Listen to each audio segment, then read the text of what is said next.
আসসালামু আলাইকুম, কেমন আছেন সবাই? আশা করছি আলহামদুলিল্লাহ আল্লাহ পাকের অশেষ রহমতে সবাই অনেক ভালো আছেন। আর যে ঠান্ডা পড়ে গেছে এই শীতে আসলে ভালো থাকাটাও খুব টাফ। আমরা অলরেডি ফ্যামিলির সবাই ঠান্ডা জ্বরে আক্রান্ত। কণ্ঠ শুনে হয়তো বুঝতে পারছেন একদম নাকা নাকা কণ্ঠ হয়ে গেছে। তো সবার কি অবস্থা অবশ্যই জানাবেন। তো সকাল সকালই দেখেন মাছ নিয়ে চলে এসেছে। আব্বু অনেকগুলো মাছ কিনে নিয়ে আসছে। এগুলো আমাদের উত্তরবঙ্গের মানে আঞ্চলিক ভাষায় নাকি বলে যে কাজুলি মাছ, এদিকে গাজীপুরের দিকে কি বলে জানি না। আর আমি যেহেতু গাজীপুরেই এখন থাকি, আমরা সবাই আমাদের বাসা বাড়ি সবকিছু গাজীপুরেই। আমার আগের ভিডিওগুলো যারা দেখেছেন আমার পরিচিত আপু ভাইয়ারা তারা তো সবাই আমার সম্পর্কে জানেন, যারা জানেন না তাদের জন্য আর কি বললাম। তো গাজীপুরে আছি আর আমার হোম ডিস্ট্রিক্ট বগুড়াতে।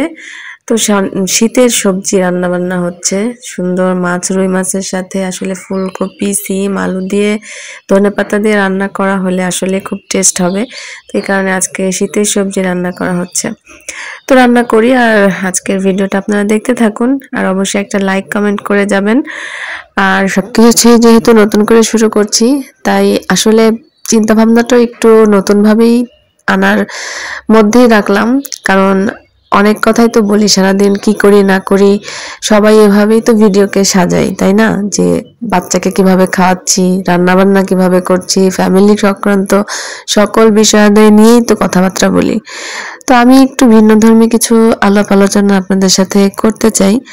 আর সেটা হচ্ছে যেহেতু আমরা মুসলিম, আমাদের সবারই উচিত ইসলাম সম্পর্কে গভীর জ্ঞান রাখা। তো তার আগে বলি, এগুলো ওই যে কাজুলি মাছের মাথা, ওগুলো আর কি আব্বু নিয়ে আসছিল, যে সেগুলো কেটে আম্মু আর কি মাথাগুলো রেখে দিছে, ওগুলো নাকি ভর্তা করে খেলেও ভালো লাগে। তো ইসলাম সম্পর্কে কথা বলবো তার আগে বলি, বাচ্চাদের মাদ্রাসায় ক্লাস পার্টি তো এখন সব স্কুল মাদ্রাসায় সবখানেই হয়। তো আমার মেয়ের মাদ্রাসাও এটা সম্পন্ন হয়েছে। তো দেখুন বাচ্চারা কিন্তু বেশ আনন্দ করছে আর গার্ডিয়ানরাও এসে সবাই একসঙ্গে বেশ ভালোই একটা সময় কাটানো গেছে। তো যাই হোক, আমি একটু আপনাদের সাথে ইসলামিক আলোচনা করি। কারণ দুনিয়াবি আলোচনা করলেও আমরা সবাই কিন্তু এক, মানে আমরা সবাই মুসলিম এবং আমরা সবাই দ্বীনি ভাই বোন। ইসলাম প্রচার করার জন্য কিন্তু আমাদের নবী রাসূল অনেক কষ্ট করেছে। তো আমরা যদি তা আমাদের প্রিয় নবীর উম্মত হয়ে যদি এই দায়িত্বটুকু কিছু কিছু করে পালন না করি তাহলে আমরা কিসের উম্মত হলাম বলেন? তো যাই হোক, আমি সূরা বাকারা থেকে কিছু তর্জমা বা কিছু বাংলা অর্থ আপনাদের সঙ্গে শেয়ার করছি। আর সেটা হচ্ছে আমরা সূরা বাকারার প্রথম যে আয়াতটুকু আলিফ লাম মিম, তো সেই অর্থটুকুর যেই তর্জমা বা তাফসির বা যে অর্থই হোক না কেন, সেই মহান গ্রন্থ আল কোরআন, তাতে কোনো সন্দেহ নেই যারা আল্লাহ তাআলাকে ভয় করে এই কিতাব কেবল তাদের জন্যই এবং তাদের জন্যই এই কিতাব পথ প্রদর্শক। তো আমরা আল্লাহ তাআলাকে ভয় করি, আমরা আল্লাহ তাআলার গায়েবের উপর বিশ্বাস রাখি, নামাজ প্রতিষ্ঠা করি এবং আমাদের যা কিছু আমরা ইনকাম করি বা যা কিছু আমাদের আল্লাহ রিজিকে রেখেছে সেখান থেকে কিছু ব্যয় করি। তো আমরা সবাই চেষ্টা করব আল্লাহর সমস্ত হুকুম আহকাম পালন করার জন্য, ৫ ওয়াক্ত সালাত আদায় করার জন্য এবং অবশ্যই আমাদের যা কিছু আমরা আয় রোজগার করি সেটা নিজে করি, স্বামীর হোক, পরিবারের যে কোনো উপার্জিত ব্যক্তিরই হোক না কেন, আল্লাহর রাস্তায় ব্যয় করার চেষ্টা করব। আর সর্বোপরি আমাদেরকে পরকালের উপর বিশ্বাস রাখতেই হবে।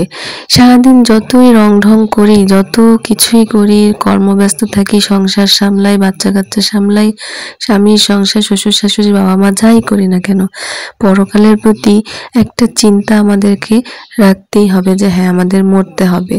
সঠিক পথের উপর যারা রয়েছে তারাই সফল কাম। তো আমরা কেন সফল কাম হব না বলেন?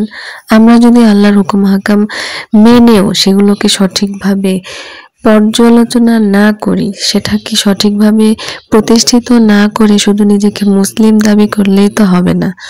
তো যাই হোক, আজকে আমি আপনাদের সাথে এতটুকুই বলতে চাচ্ছি। নেক্সটে আরো অনেক কিছু বলবো, আপনারা অবশ্যই ধৈর্য সহকারে আমার কথাগুলো শুনবেন, অবশ্যই নিজেদের মধ্যে পরিবর্তন আনবেন। ইউটিউবে কাজ করছি বলে যে খুব বেশি সময় আমরা এই দুনিয়াতেই দিচ্ছি, সংসার করছি, এগুলোতেই সময় কাটাবো, পরকালের চিন্তা করব না, পরকালের সামানা তৈরি করব না, তা কেন? আমরা চাই আমরা সবাই যেন কিয়ামতের দিন এক কাতারে দাঁড়াতে পারি। সবাইকে আল্লাহ সে বুঝ দান করুক। আর এখানে আমরা যে বাসা থেকে গরুর দুধ খাই সেই বাসার একটু ভিডিও আপনাদের সাথে করলাম। তো আজকে এই পর্যন্তই, আগামী ভিডিওর অপেক্ষায় থাকুন আর আমার জন্য দোয়া করবেন, আমি আপনাদের সবার জন্য দোয়া করব। আল্লাহ হাফিজ, আসসালামু আলাইকুম।